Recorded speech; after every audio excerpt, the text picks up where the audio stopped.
அருள்மிகு கோரக்க சித்தர் பெருமான் வடக்கு பொய்கைநல்லூரில் ஐப்பசி திங்கள் பரணி நட்சத்திரத்தில் தசமி திதியில் இங்கு ஜீவசமாதி கூடியுள்ளார். இவர் சமாதி கூடும் சமயத்தில் போகரும் கோரக்கரும் சேர்ந்து இந்த ஊருக்கு வந்து போகர் இவரை சமாதி செய்துவிட்டு சீன தேசம் சென்றதாக வரலாற்று செய்தி உண்டு.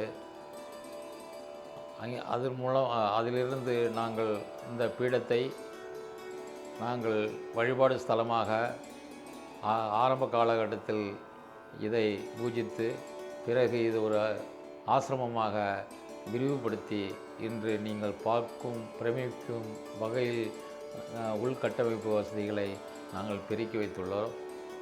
இந்த ஆசிரமத்தினுடைய செயல்பாடானது முதன்மையாக நாங்கள் அன்னதான திட்டத்தின் மூலம் மக்களுக்கு பசியை நீக்குவது தான் முதன்மையான நோக்கமாக கொண்டு நாங்கள் செயல்படுத்தி கொண்டிருக்கிறோம். இந்த அன்னதான திட்டமானது இப்பொழுது வெளியூர் பக்தர்களால் கொடுக்கக்கூடிய முதலீடு பொருள் உதவி, பண உதவி இதன் மூலம்தான் நடந்து கொண்டிருக்கிறது.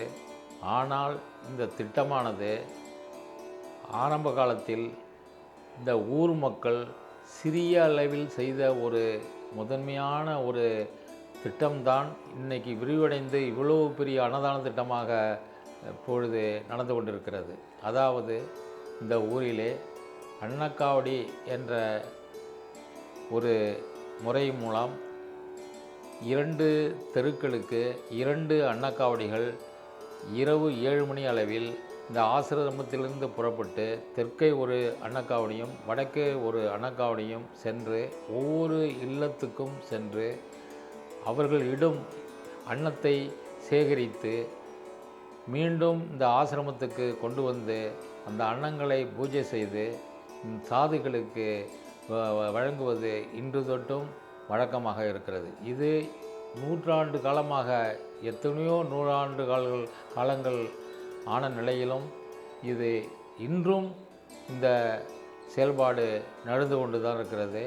அந்த ஒவ்வொரு வீட்டினுடைய நோக்கம் தன்னுடைய வீட்டில் உள்ள அன்னம் இன்றைக்கு கோரக்க சித்தர் ஆசிரமத்திற்கு செல்ல வேண்டும், அவருக்கு பூஜை செய்யப்பட வேண்டும், மக்களுக்கு அந்த அன்னம் போய் சேர வேண்டும் என்ற நோக்கத்தில் அந்த காலத்தில் ஆரம்பித்த நோக்கமானது இன்றும் அந்த நோக்கத்துடன் செயல்பட்டு கொண்டிருக்கிறது.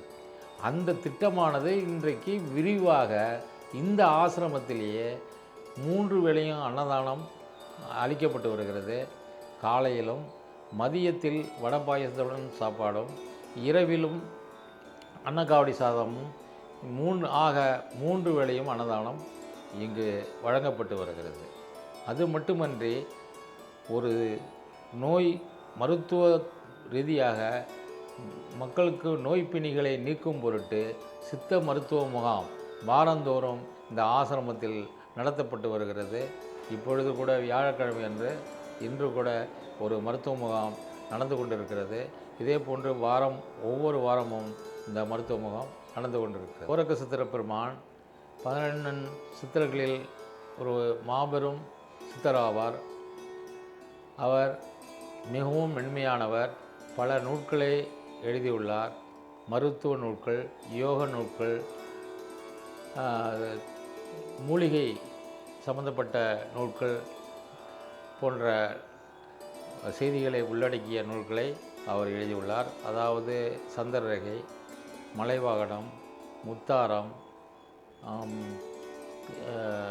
நவநாச திறவுகோள் போன்ற நூல்கள் இப்பொழுதைக்கு அச்சிடப்பட்டுள்ளது. அச்சிடப்படாத நூல்கள் பல உள்ளன. 70 நூல்கள் எழுதியதாக வரலாற்று செய்தி. அவருடைய நோக்கம் இந்த மருத்துவ குறிப்புகளும் யோக குறிப்புகளும் மக்களுக்கு எளிதாக தெரிய வேண்டும் என்ற நோக்கத்தில் அவர் வாழ்ந்துள்ளார். அது மற்ற சித்தர்கள் விரும்பவில்லை. ஆகவே அவருடைய போக்கு சரியில்லை என்று அவரிடமிருந்து நூல்களை அபகரிக்க மற்ற சித்தர்கள் முயற்சி செய்து அவர்களிடமிருந்து நூல்களையும் அபகரித்தார்கள் என்பது வரலாற்று செய்தி. அந்த மாதிரி மென்மையான தன்மை உடையவர். அவர் இந்த ஊரிலே தனி சன்னிதானம் கொண்டு விளங்கி வருகிறார். நீங்கள் கேள்விப்பட்டிருக்கலாம், பார்த்திருக்கலாம். எல்லா சித்தர்களும், தமிழக சித்தர்கள் எல்லா சித்தர்களுமே ஏதாவது ஒரு சிவன் ஆலயத்தையோ அல்லது பழனி ஆலயத்தை முருகன் ஆலயத்தையோ தழுவித்தான் ஜீவசமாதியை கொண்டிருப்பார்கள். ஆனால் கோரக்கர் பெருமான் வடக்கு பொய்கை நல்லூரில் சிவன் ஆலயத்திற்கு தெற்கே தனியாக சன்னிதானம் கொண்டு இங்கு ஜீவசமாதி கூடியுள்ளார் என்பது மிகவும் சிறப்பான ஒன்றாகும்.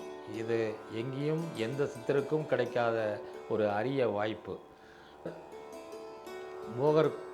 போகரை தன்னுடைய நண்பராகவும் மச்சந்திர முனிவரை குருவாகவும் ஏற்று இவர் வாழ்ந்துள்ளார்.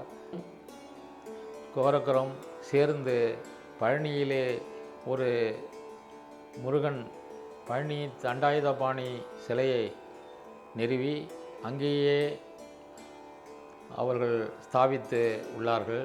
இருவரும் சேர்ந்து செய்த நவபாஷண சிலையாகும். மற்றும் அவர்கள் அதற்கு பிறகு சிதம்பரம் சென்று சிதம்பரம் ரகசியம் என்ற ஒன்றை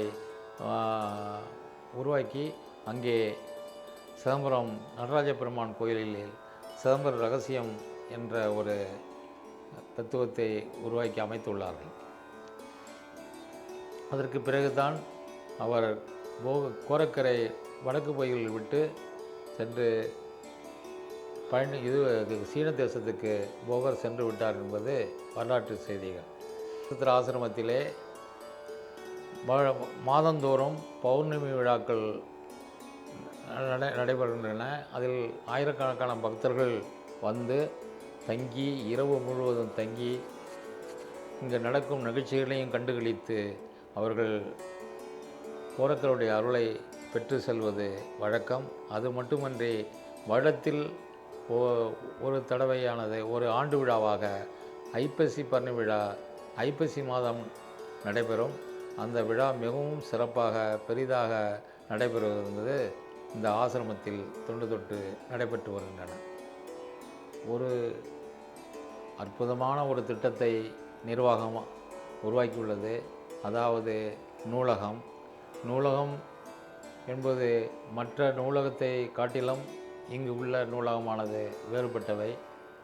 இந்த நூலகத்தில் சித்த நூல்கள், மருத்துவ நூல்கள், ஆன்மீக நூல்கள், தத்துவ நூல்கள், இலக்கிய நூல்கள் போன்றவைகள் மட்டும் உள்ளடக்கியதாக இந்த நூலகம் இருக்கும்.